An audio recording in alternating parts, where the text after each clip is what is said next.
यानी अब 28 को साइफर केस और 29 को इद्दत पे निकाह के केस का फैसला सामने आ जाएगा।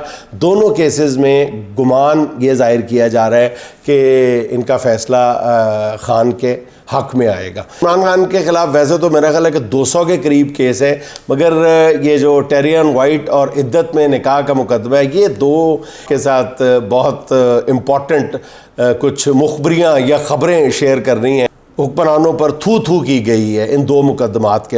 अच्छा नाज़रीन, आज आपके साथ बहुत इम्पॉर्टेंट कुछ मुखबरियाँ या ख़बरें शेयर कर रही हैं, लेकिन बात का आगाज़ करते हैं अदालती महाज से। यहाँ से इन दिनों PTI के लिए और इमरान खान के चाहने वालों के लिए मुसलसल अच्छी ख़बरें आ रही हैं।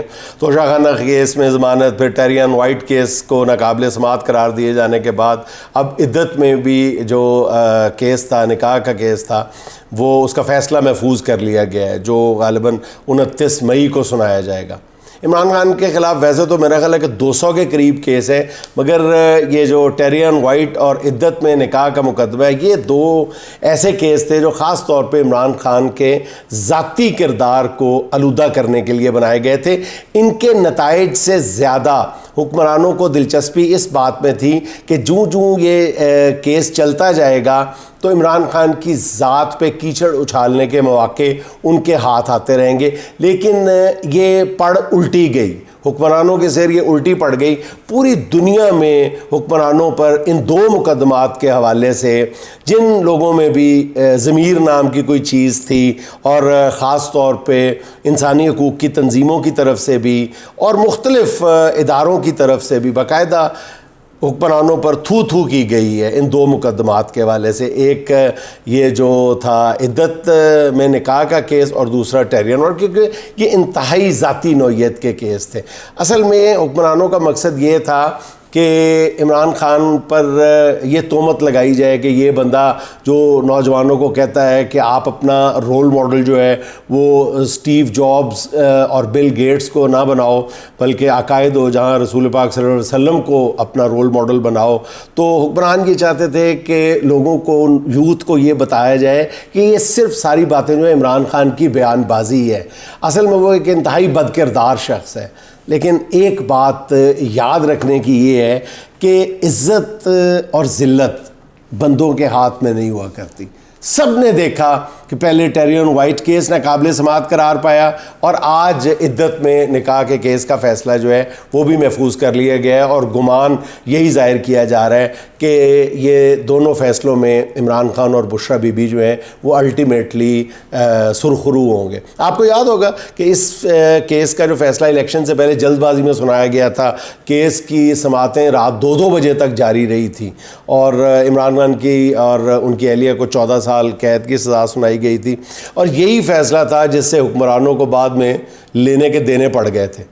और फिर इस फ़ैसले ने जब ये सुनाया गया था, इस पर ख़वातीन ने ज़बरदस्त एहतजाज किया था, खामोश एहतजाज भी किया था, सोशल मीडिया पे भी एहतजाज किया था, लेकिन दबा के एहतजाज किया था। और फिर उसके बाद 8 फरवरी के इलेक्शन में इमरान खान को इतने वोट दिए कि हुक्मरानों के सारे बंदोबस्त का हुलिया ही बिगाड़ के रख दिया था। और आज आपने देखा कि सेशन कोर्ट में इस केस की आखिरी समाअत के दौरान खावर मानेका के वकील राजा रिजवान अब्बासी साहब पेश हुए, और वो नहीं हो सके, पेश ही नहीं हुए माशाल्लाह। और उनकी कमी जो थी वो सरकारी प्रोसिक्यूटर ने पूरी कर दी। सरकारी फ़ीस पे उन्होंने दलाइल दिए, यानी गुज़श्ता समाअत पे प्रोसिक्यूटर जो थे वो राना हसन अब्बास ने ये मौक़िफ़ इख्तियार किया था कि इद्दत केस लाहौर की अदालत का दायरा इख्तियार है, क्योंकि ये जो निकाह हुआ था ये लाहौर में हुआ था। और ये कहने के बाद, ये इस मौक़िफ़ के बाद उनको फौरी तौर पे तब्दील कर दिया गया था। आज नए प्रोसिक्यूटर जो है अदनान अली साहब, वो बिल्कुल ही मुख्तलिफ दलाइल दे रहे थे। वो ऐसे दलाइल दे रहे थे जैसे वो खावर मानेका के वकील हैं, हालांकि ये केस जो है 2 प्राइवेट पर्सनस के दरमियान है। स्टेट के वकील का इस तरह से बयान देना बहुत हैरान कुन था। अच्छा, फिर प्रोसिक्यूटर ने जो मज़ीद तारीख़ मांगी, समझ नहीं आई कि उन्होंने ऐसा क्यों किया, क्यों वो मज़ीद तारीख़ मांग रहे थे। लेकिन जज जो थी शाहरुख अर्जुमन साहिबा, उन्होंने केस ख़त्म करके केस का फ़ैसला महफूज कर लिया। अच्छा, यहाँ मैं अदालत से मुतल्लिक़ एक और ख़बर भी शेयर करता चलूँ जो बलूचिस्तान हाई कोर्ट से आई है। जहां इमरान खान के ख़िलाफ़ आर्टिकल 6 के तहत कार्रवाई की जो दरख्वास्त है वो खारिज कर दी गई है। एक थोड़ी मायूसी वाली ख़बर भी है अदालती वहाँ से। ख्याल था कि आज साइफ़र केस मुकम्मल हो जाएगा, मगर सरकारी प्रोसिक्यूटर के ताख़ीरी हरबे आज एक और दिन ज़ाया कर गए। आज की समाअत के दौरान फिर प्रोसिक्यूटर हामिद अली शाह साहब अदालत में पेश नहीं हुए और उनकी जगह दूसरे प्रोसिक्यूटर ने दलाइल दिए। एक मौके पर तो बिल्कुल ऐसा लग रहा था जैसे उन्होंने दोबारा मतलब अलिफ से केस का आगाज़ किया है, दलाइल का आगाज़ किया है।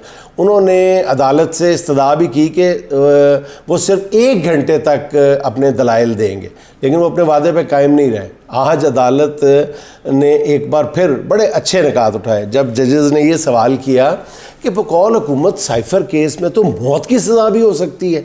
अब ज़रा सवाल पे, जजेस के सवाल पे गौर फरमाए नाज़रीन, कि जजेस ने सवाल किया कि हुकूमत कह रही है कि इस केस के नतीजे में मुलजिम को सज़ाए मौत हो सकती है, तो जब इतना इम्पॉर्टेंट केस है तो फिर इसके ट्रायल कोर्ट में इतनी जल्दबाजी क्यों की गई है, जिस पर प्रोसिक्यूटर ने भारतीय सुप्रीम कोर्ट के हवाला देते हुए कहा कि इंसाफ में जल्दी इंसाफ में ताख़ीर से बेहतर है। ये इस बात पे अदालत में कह के लग गए और जजेस भी मुस्कुराने लगे।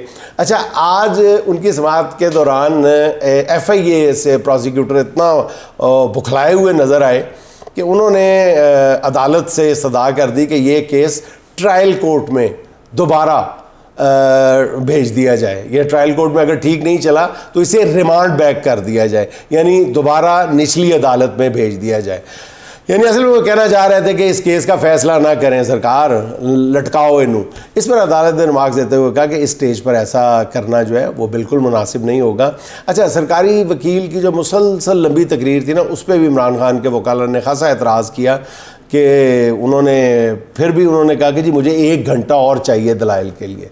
इस पर अदालत ने केस की समाअत जो है मंगल तक के लिए मुलतवी कर दी है और अब इस केस की मेरा ख्याल अगली समाअत जो है वो मंगल को होगी 12:15 बजे, जिसके दौरान प्रोसिक्यूटर 1 घंटा दलाइल देंगे और फिर इमरान खान के वकील को जवाब के लिए गालिबन 45 मिनट का वक़्त मिलेगा।